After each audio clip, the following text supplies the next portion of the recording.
அன்பு சொந்தங்களுக்கு வணக்கம். நம்ம ஒவ்வொரு நாளும் ஒவ்வொரு பதிவு பார்த்துட்டு வரோம்ல. அதன் அடிப்படையில் இன்னைக்கு வியாழக்கிழமை போது நம்ம எப்போதுமே திருக்குறளோடு கதை தானே பார்ப்போம். அந்த திருக்குறளோடு கதை என்னன்றத இந்த பதிவில் பார்த்துடலாமா? என்ன அப்படின்னா, ஒரு நாள் சேந்தன் அப்படின்ற ஒரு சிறு ஒரு கிராமத்துல இருந்த ஒரு அழகான ஒரு பையன், புத்திசாலியான ஒரு பையன் தான்.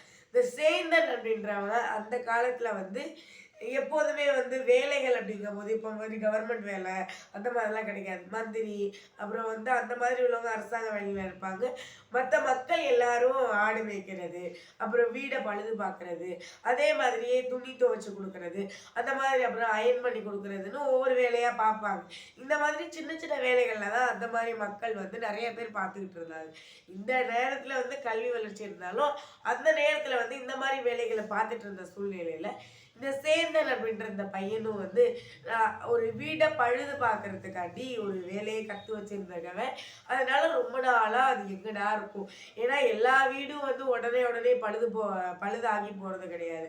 அவன் போய் எல்லா வீட்டையும் போய் பழுது பார்க்கறதுக்கு. அதனால அவனை வீட்டில் அவன் சுற்றி இருக்க கிராமத்தில் எங்கேயுமே வீடு பழுது பார்க்கறதா இல்லை.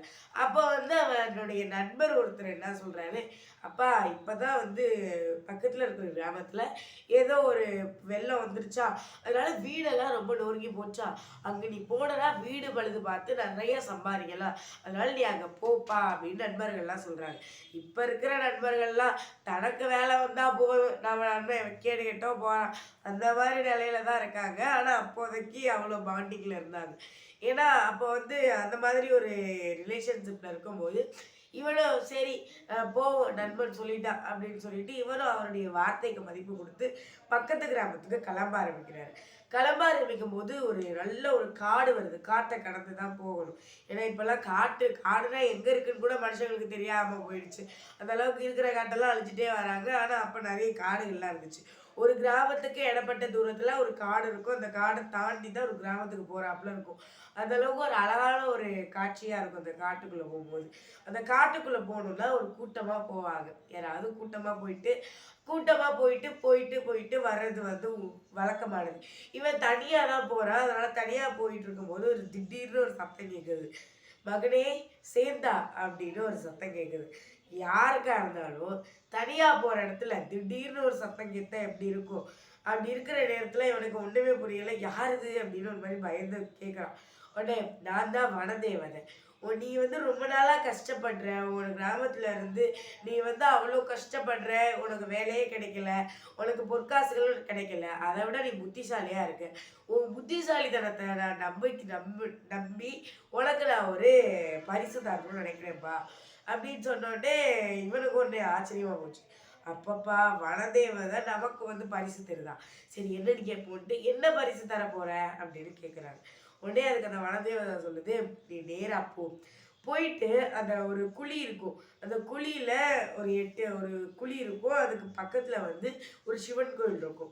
அந்த சிவன் கோயிலுக்கு ஒரு புஷ்பங்கள், அதாவது பூக்களால நீ அபிஷேகம் பண்ணிட்டு அதுக்கப்புறம் அந்த குழி இருக்கிற இடத்த நீ நோண்டி பார்த்தனா அதுல உனக்கு பொக்கிஷம் இருக்கும் அப்படின்னு சொல்றான். இவனுக்கு அப்பாடா என்னடா நமக்கு பொக்கிஷம் கிடைக்குது போல அப்படின்ட்டு நேரா போற அதை சொன்ன மாதிரியே பூக்களால சிவனுக்கு அபிஷேகம் பண்ணிட்டு அந்த குழியை தோன்றா பார்த்தா பொற்காசுகளோட ஒரு பெரிய பானை இருக்கு.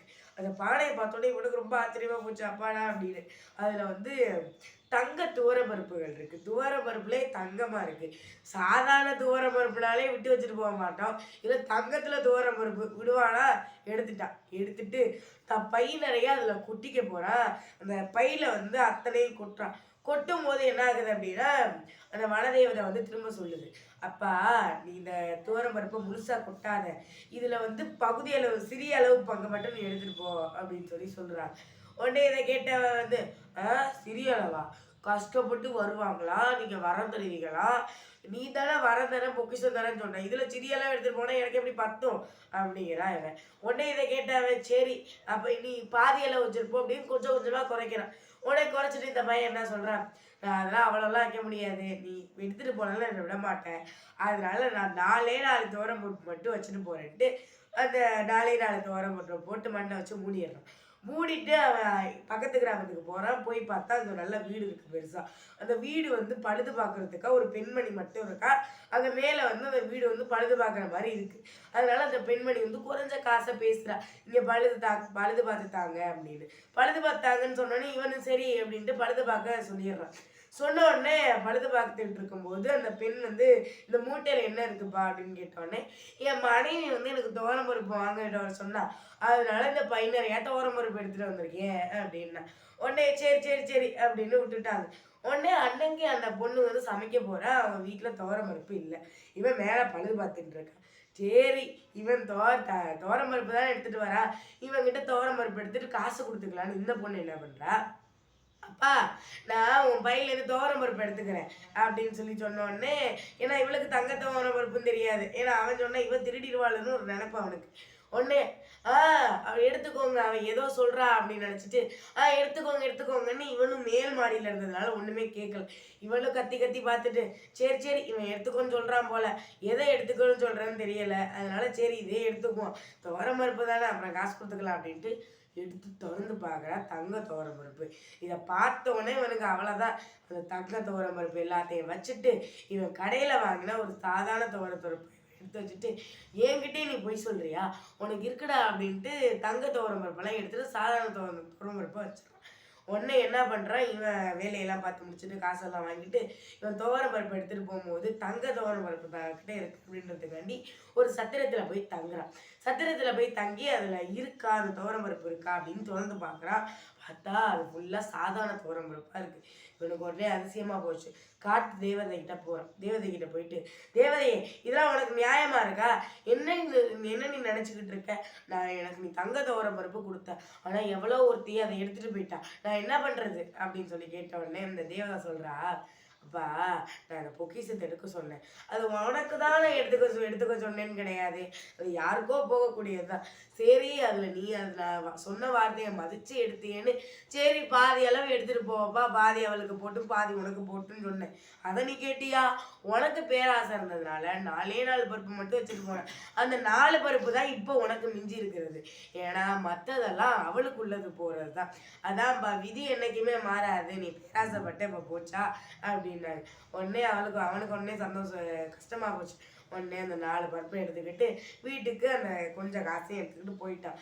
அதே மாதிரிதாங்க இந்த கதையில வந்து இந்த வனதேவதை சொன்ன கருத்தையே தான் நம்ம திருவள்ளுவர் சொல்றாரு. அதாவது "அற்றார் அரிபசி தீர்த்தல் அஃதொருவன் வெற்றான் பொருள் வைப்புடி" அப்படிங்கிறார். அதாவது நம்ம எவ்வளவோ சேவிங்ஸ் பண்றோம், அதாவது நிறைய வந்து இன்வெஸ்ட் பண்றோம், நிறைய பேங்க்ல வந்து சேமிக்கிறோம். அதெல்லாம் தப்புன்னு கிடையாது. ஆனா நீங்க பேங்க்ல போய் சேமிக்கிறத விட நீங்க ஒருத்தன்ட்ட கொடுத்து வச்சிருந்தீங்கன்னா அதுவாவது நமக்கு கிடைக்கும். ஏன்னா என்னைக்குமே ஒரு பொருள் வந்து நிலையானது கிடையாது. ஒருத்தன்ட்ட கொடுத்தீங்கன்னா அதை நாளைக்கு உங்களுக்கு அவன் உதவியா செய்வான் அப்படின்னு சொல்றாரு திருவள்ளுவர். அதனால என்னைக்குமே கொஞ்சம் யார் சொல்றையாவது மதிப்பு கொடுத்து கொஞ்சம் யாருக்காவது, அதாவது சேமிச்சு வைக்கிறதுன்றது ஒரு நல்ல பழக்கம். அதனால சேமிச்சு வைக்கிறது நம்ம எப்படி வேணாலும் சேமிச்சு வைக்கலாம். ஏன்னா ஒருத்தட்ட கொடுத்து கூட சேமிச்சு வைக்கலாம். ஆனா அதை ஒரே இடத்துல நம்ம செலவு பண்ணணும்னு நினைச்சா நம்ம கடும் பசியால அவதிப்படுவோம் அப்படிங்கிறாரு திருவள்ளுவர். அதனால சேமிப்புன்றது வாழ்க்கையில என்னைக்குமே முக்கியம். அது நபர்கிட்ட கொடுத்து வச்சும் சேமிச்சு வைக்கலாம், ஏன் பேங்க்ல கொடுத்து வச்சும் சேமிச்சு வைக்கலாம். அதனால எப்போதுமே காசு கிடைச்சிட்டா என்னைக்கு செலவே பண்ணணும்னு என்னைக்குமே நினைச்சிடாதீங்க என்று கூறி உங்களிடமிருந்து விடைபெறுவது நான் உங்கள் தீஷா தேவிராஜ், ஊராட்சி ஒன்றிய நடுநிலைப்பள்ளி சவாய்ப்பட்டியில் நான் 8ஆம் வகுப்பு பயின்று வருகிறேன். உங்கள் சிந்தனையில் நான் நன்றி, வணக்கம்.